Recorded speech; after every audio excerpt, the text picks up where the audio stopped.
Hello everyone, কেমন আছো তোমরা সবাই? আশা করছি সবাই খুব ভালো আছো। একটা আপডেট তোমাদেরকে দিতে চাই। সেটা হচ্ছে যে আমরা recently food SI exam complete করেছি এবং সামনে মিসলেনিয়াস এক্সাম রয়েছে, ক্লার্কশিপ এক্সাম রয়েছে। বাট পিএসসির তরফ থেকে একটা নতুন আপডেট আসছে। চলো আমি তোমাদেরকে দেখাই আপডেটটা তোমরা কি করে পাবে।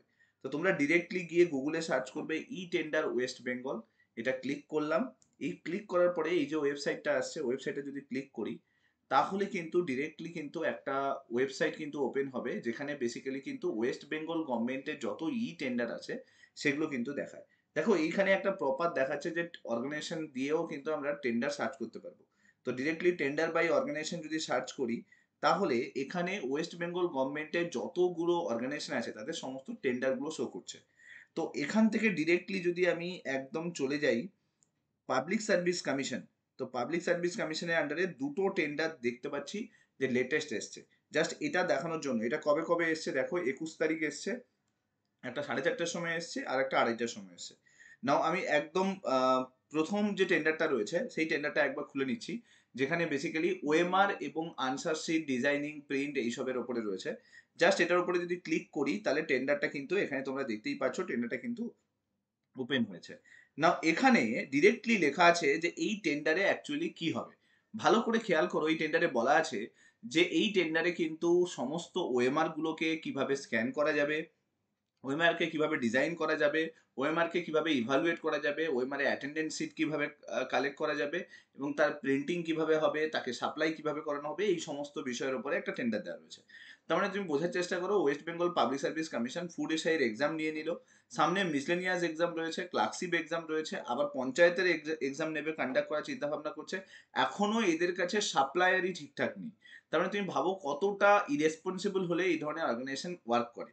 ঠিক আছে, এরপরে সেকেন্ড আমি টেন্ডারটা তোমাদেরকে দেখাতে চাই। এর পরের যে টেন্ডারটা ছিল, আরেকটা টেন্ডার যেটা public service commission basically publish করেছে, সেই টেন্ডারটাও একবার দেখে নাও। সেটাও দেখলে একটু অবাক হয়ে যাবে যে এরা কিভাবে কাজ করছে।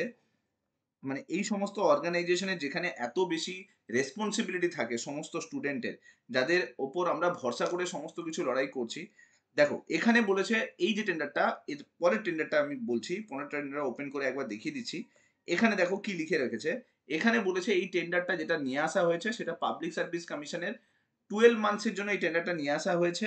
এখানে বলা আছে যে অনলাইন পোর্টাল যেটা, যেখানে ফর্ম ফিল আপ করো, ওয়েস্ট বেঙ্গল পাবলিক সার্ভিস কমিশনের বিভিন্ন এক্সাম বেরোলে যে ফর্ম ফিল আপ করো, সেই এক্সাম রিলেটেড ফর্ম ফিল আপের যে পোর্টালটা সেটাকে ডেভেলপমেন্ট করার জন্য, সেটার উপরে যা কিছু সফটওয়্যার দরকার আছে সেগুলোকে ইউজ করার জন্য বা তাকে আরো অনেক বেশি স্মুথ প্রসেসে নিয়ে আসার জন্য পাবলিক সার্ভিস কমিশন রিসেন্টলি কিন্তু একে 1 ইয়ারের কিন্তু কন্ট্রাক্ট দিয়েছে। টেন্ডার কিন্তু 1 ইয়ারের কন্ট্রাক্টটা রিলিজ করেছে। এবার তুমি ভেবে দেখো, সামনে 1 ইয়ারের মধ্যে আমাদের এতগুলো এক্সাম আছে, এখনো পর্যন্ত এদের কাছে টেন্ডারই ঠিকঠাক করে নেই যে কিভাবে এরা কন্টিনিউ করবে সামনের এক্সামগুলো।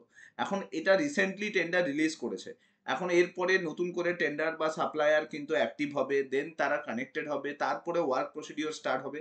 তার মানে কি রেজাল্ট কি কয়েক বছর পরে বেরোবে? তো এইখানে একটা বড় কোয়েশ্চেন কিন্তু, ডাউট কিন্তু থেকে যাচ্ছে। যাই হোক, এই দুটো টেন্ডার কিন্তু ডাব্লিউবিপিএসসি থেকে কিন্তু রিলিজ করা হয়েছে। আশা করছি যে পিএসসি হয়তো আরো একটু হচ্ছে ফাস্ট বা কুইক অ্যাপ্রোচ রাখবে, যেভাবে ফুড এসআইয়ের এক্সামের আনসার কি রিলিজ করতে যেভাবে কুইক অ্যাপ্রোচ নিয়েছে। দেখো এই যে ফুড এসআইয়ের এক্সাম গেল না, এখানে একটা বড় সড়ো ডাউট ক্রিয়েট হয়েছে।